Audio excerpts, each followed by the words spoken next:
Jika anak normal ketika mencapai umur 9 tahun akan masuk ke kelas 3, tapi anak ini masuk ke kelas 10. Di hari pertama sekolah banyak orang yang memandangnya. Dia melihat itu dan merasa biasa saja, lalu omong kepada ibu. Ibu coba lihat. Gadis itu sudah hamil. Selamatnya. Di hari sekolah pertama dia berdebat dengan teman sekelasnya. Iya, ada apa? Sesuai aturan siswa.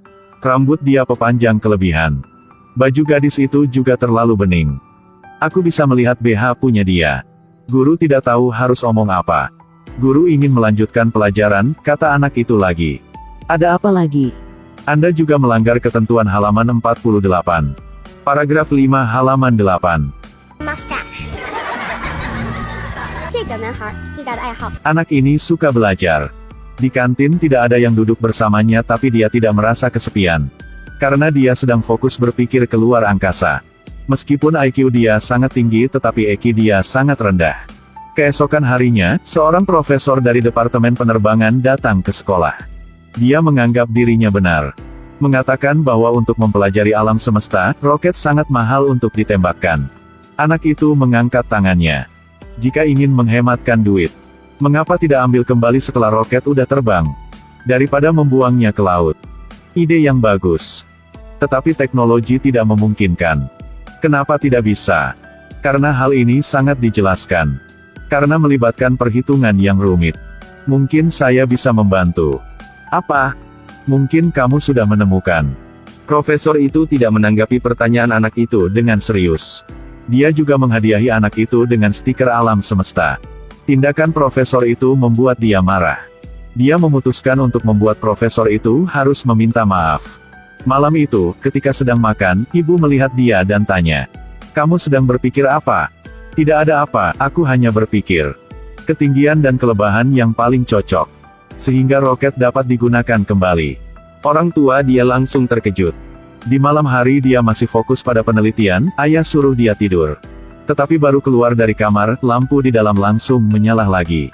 Dia ingin menggunakan komputer, tetapi dia tidak punya uang untuk beli. Dia mencari ke rumah nenek dari mama.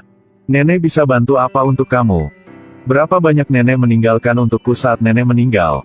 Jangan bertemu lagi. Hasilnya nenek tidak bertemu dengan dia lagi. Dia harus menggunakan komputer perpustakaan. Setelah beberapa hari mencoba, aku berhasil menghitungnya. Iya betul dia sudah berhasil. Bocah itu segera mengirim dokumen ke Departemen Penerbangan. Bocah itu sangat bersemangat tetapi hari demi hari kotak suratnya masih kosong. Dia sangat sedih, tidak punya daya hidup.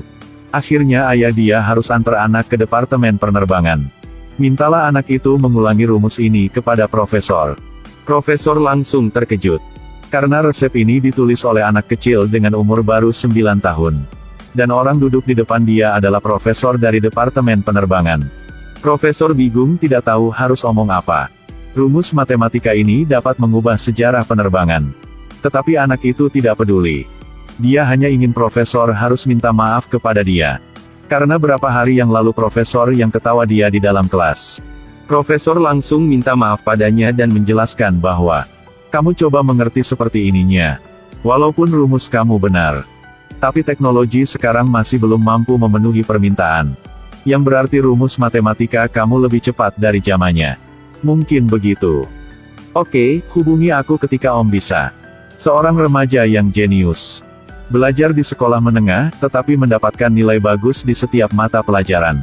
Namun itu, pembelajar yang baik juga menghadapi kesulitan. Sekolah mengadakan pameran sains. Dia menulis banyak rumus, dan siapkan banyak dokumen. Sepertinya hadiah pertama akan diberikan padanya. Tapi hasil pollingnya mengejutkan. Mereka memberikan hadiah pertama kepada seorang gadis kecil yang membuat bola, ketika disentuh membuat rambutnya berdiri seperti tersengat listrik. Dia langsung bertanya, apakah kalian sudah gila? Kalian benar-benar gila. Kalian menyembah yang tidak jelas. Paham? Anak itu menjadi suka memerintah, bahkan berdebat dengan guru. Sheldon, apa yang kamu sedang lakukan? Aku tidak mau menghargai guru. Kenapa? Aku sedang memprotes sistem sekolah. Turunkan kakinya. Bagaimana jika tidak? Semua guru tidak bisa menahan lagi langsung mencari kepala sekolah. Semua guru marah, dan sekolah juga tidak bisa melakukan apa. Hanya biarkan dia pergi ke universitas untuk mendengarkan ceramah. Ketika dia memasuki ruang kuliah yang dia sudah menunggu untuk waktu yang lama. Tetapi baru dimulai dia sudah merasa kebosanan. Kamu sedang mendengar apa tidak? Aku merasa bosan karena guru. Apakah kamu sudah fokus? Iya sudah. Tetapi mereka belum, silahkan dilanjutin guru. Di hari berikut dia menemukan satu teman seumurnya. Hai. Siapa kamu? Nama aku Paege. Kau terlihat sangat muda. Kamu adalah anak siapa? Tidak. Profesor mendengar tentang esai kuantum punyaku. Jadi undang aku ke sini. Dua anak seumur 10 tahun sedang duduk belajar di dalam universitas. Mendiskusikan pengetahuan yang akan diajarkan oleh guru. Bisakah Anda menghitung kuark? How to differentiate under the integral sign? Aku tidak. Apakah kamu tahu cara menghitung brownies? Tidak juga. Jadi kamu bisa melakukan apa? Aku tahu kamu mengambil tempat duduk aku. Sheldon mengerti bahwa dia sudah ketemu seorang anak kecil lebih pintar daripada dia. Gadis itu mengolok-olok IQ-nya dia. IQ-nya juga jauh lebih baik, dan semua profesor universitas lebih menyukainya gadis kecil itu. Hal ini membuat Sheldon tidak senang. Disukai oleh teman sekelas, IQ juga lebih tinggi daripadanya. Dia awalnya sudah tidak suka datang ke tempat sekolah. Tidak menyangka ibu dia menundang gadis itu main ke rumah dia. Dia memberitahu Sheldon melalui teks. Tetapi sendirian dia masih fokus di dalam ruang lab. Ibu Sheldon menasihatinya untuk berbicara lebih banyak, berteman lebih banyak. Ibu tidak punya banyak teman. Jadi ibu ingin kesempatan ini. Hi, my name is Zini. Tidak ada pilihan lain, keesokan harinya Sheldon persiapkan dengan sangat baik. Terutama adalah memakai busur favoritnya. Obrolan dari orang tua mereka sangat baik, tetapi percakapan antara dua anak itu sangat membosankan. Sheldon membawanya ke ruangan untuk memamerkan prestasinya. Berharap bahwa Paege akan takut. Ini adalah TTD dari Profesor Proton, kamu tahu gak? Apakah kamu menonton acaranya? Tidak, aku tidak suka yang itu. Tidak suka. Menurutku dia membosankan. Sheldon tidak bisa omong apa.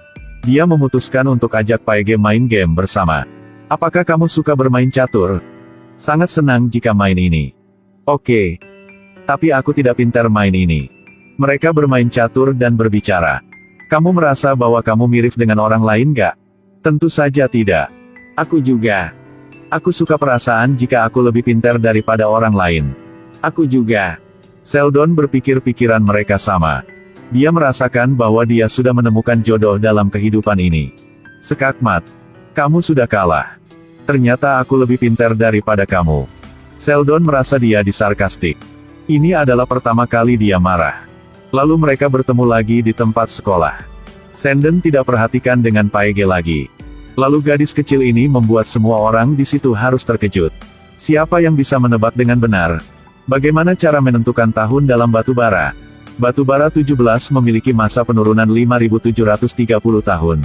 Sejak itu digunakan dengan orang lain untuk menghitung. Tetapi Paege juga punya penderitaannya sendiri. Hubungan antara orang tuanya tidak baik. Bahkan memperebutkan hak asuh anak. Ini membuat Sheldon bersimpati. Sheldon pintar tapi tidak punya banyak emosi. Dia bahkan tidak memiliki perasaan untuk keluarganya. Tapi setelah bertemu Paege dia belajar untuk menghormati.